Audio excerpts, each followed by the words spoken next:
GT-S. This is the follow-on video of living with an AMG. So I bought this car now in March 2016. So I feel like not only have I got miles under my belt, I've also learned a lot about this car. And there are a few questions that I've seen on YouTube comments and on social media that I really want to answer in this video. It's kind of like the done thing now. On my Audi R8, I did a running costs video. On the Lamborghini, I did a running costs video. I think I did one on my A1 as well, because it's just one of those questions that is actually really interesting on cars that, like, even I watch running cost videos on cars that I don't own because it's just an interesting thing. So I want to talk about this car as an AMG GT-S. I also want to talk about this specific example with the Renntech bits, the wrap and everything else. And for the first time, I think, on YouTube, on my YouTube channel, I'm going to try and reopen the bonnet. I think I know where the lever is. So I think, actually, let's do that first way. So come and... Basically, the Mercedes booklet tells you that the lever is underneath the steering wheel, but what I didn't realise when I was reading the booklet is the steering wheel is on the left-hand side of the car because it's built in Germany. So I think it's somewhere down here.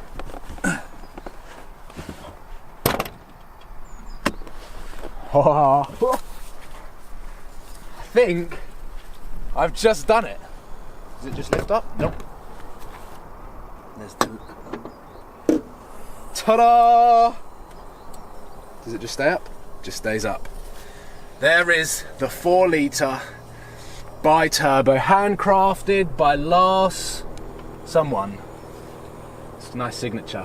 And behind here, this is where the Renntech stuff begins. So we've got the downpipes, the secondary cat delete, and I think underneath here are the blow-off valves. So every time I lift off, you hear the that is right there. That's pretty cool. How cool does that look? It looks like a transformer.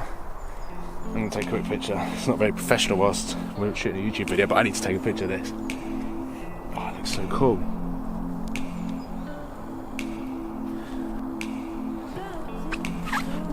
Right, okay, now on with the video. So the AMG GT-S starts at around £105,000. This is the S model, 503 brake horsepower. Once you put options on this car, it can easily creep over £120,000. And from the launch video that I did when I picked it up from Sun Sky in March, I told you that there was a hell of a lot of options on this car. It's got 3 driving packages, it's got the interior package, it's got the premium package, it's got a lot of stuff on this car. The customer that spec'd this car spec'd it to £127,000, which was last September. This is a 65 plate, so it's the second half of 2015 and very early part of 2016. So this car new out of Mercedes, £127,000. And as I run through various bits and pieces, we can add to that tally and then take it off on the end when it comes down to the depreciation. Because as I mentioned, this car is only a year old, it is still within the Mercedes manufacturer's warranty, meaning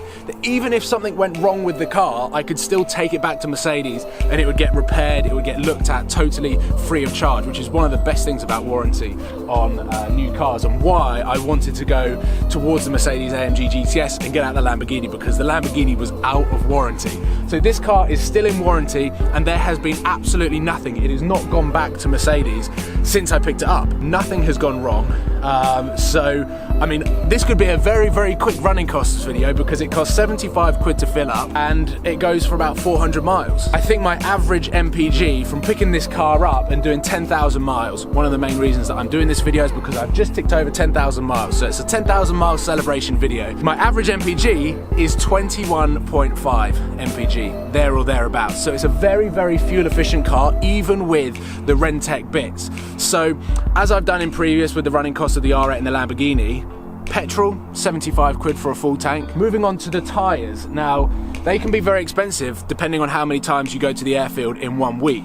But Michelin Pilot Super Sports are a standard on the car, so you need to replace them when they start wearing out, because you basically do not want to have less than 100% grip in this car because it is very, very hairy. You're looking at around £300 per front tyre and around £450 to £500 per rear. So that comes out at around 1,500 quid for a full set of brand new tyres.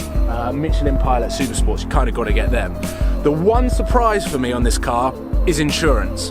4-litre bi-turbo. my insurance on the Lamborghini, which was a 5.2 litre V10, was around £2,000 for the entire year, which is a very good price. I was expecting this to be cheaper. It's not. My insurance on this car is nearly £4,000, so it's nearly double, which it literally, my brain exploded when I found that out. So even though the running costs of this car day in, day out aren't actually that expensive compared to some of its competitors and compared to the cars that I've previously owned, the biggest expense comes right underneath here, the Renntech bits. Now, myself and Renntech, we had a fantastic partnership, and I got a very good deal on the Renntech upgrade. It's the R1 package, and what that means is it gives you the downpipes, it gives you the Renntech remap, it gives you the blow-off valves, and also gives you the 200 cell sports cat. So it's not decatted, it is totally legal when this car has to go through an MOT. But what it does do is it gives me 625 brake horsepower as opposed to the stock 503, and it gives me 815 Newton meters of torque. Now that is absolutely phenomenal and mind-blowing statistics in this car. So much so that it is faster than the AMG GT-R that isn't out yet.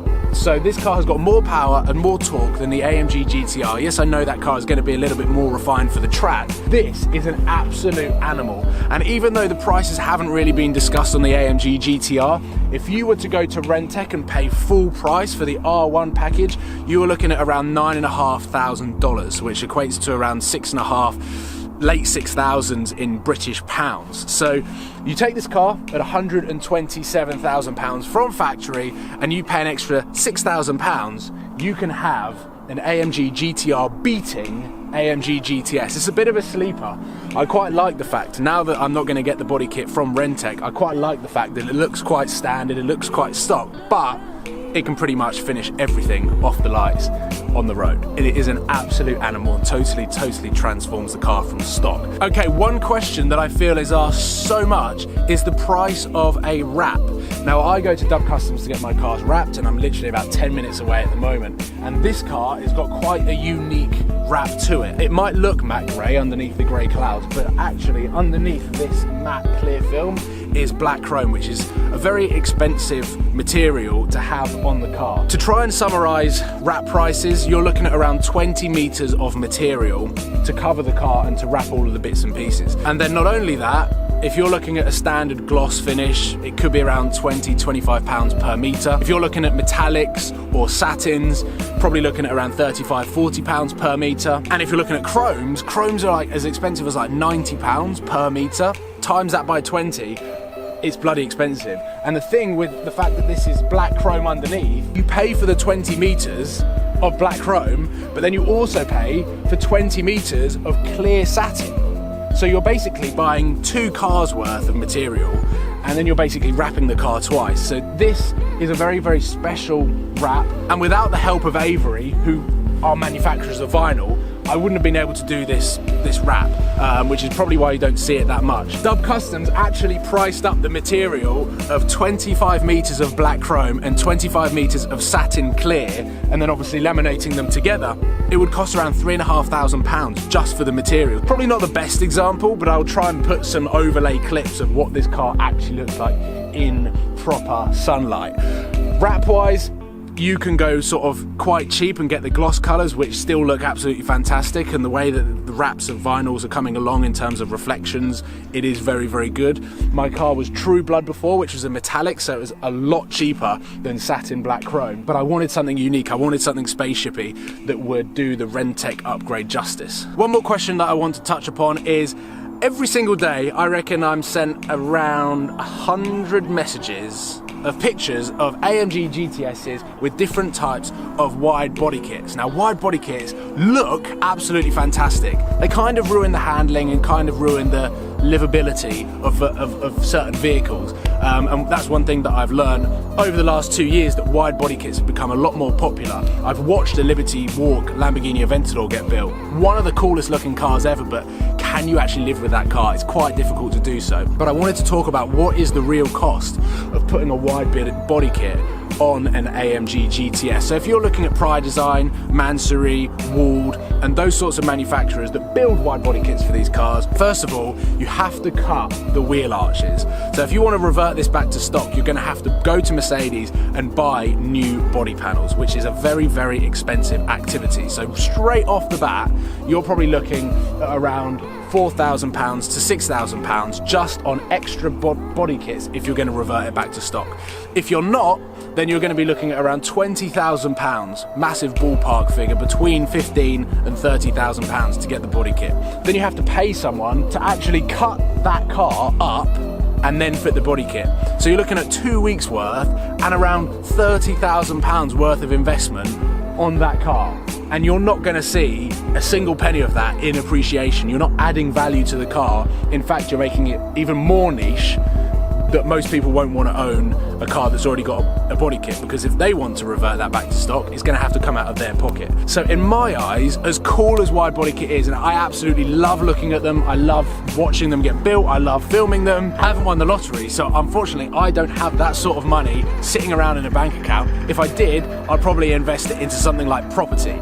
But wide body kits, as fantastic as they look and as cool as they look, unfortunately the finances and logic behind it, I just don't see the sense in it. If ever I put a wide body kit on a car, I've won the lottery. If we're going to talk about the depreciation of the car as sort of one final thing, because again, that is a massive, massive cost on some of these cars. This car is now a year old and it has done 10,000 miles. So I look on Auto Trader pretty much every day at the market. I look at what new cars have been added to the Auto Trader AMG GT-S list. I look at their specs, I look at their year, I look at their mileage.